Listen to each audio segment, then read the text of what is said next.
উম্মতে মুহাম্মাদের মধ্যে বেশিরভাগ মহিলারাই যাবে জাহান্নামে। কারণ তারা না শুকরিয়া করে, তারা স্বামীর উপর শুকরিয়া আদায় করে না।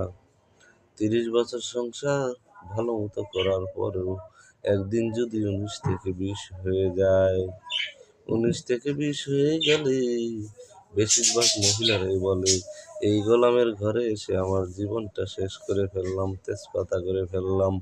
একটা দিনের জন্য সে শান্তি দেয় নাই, সুখ দেয় নাই। অথচ তার স্বামী কত পরিশ্রম করে, ওই সন্ধ্যাবেলায় যায়, ওই সকালবেলা যায়, কিন্তু সন্ধ্যাবেলায় ঘরে ফিরে এত পরিশ্রম করে, হাড় ভাঙা পরিশ্রম করে অন্ন জোটানোর জন্য, ভালো থাকার জন্য, সুখে থাকার জন্য।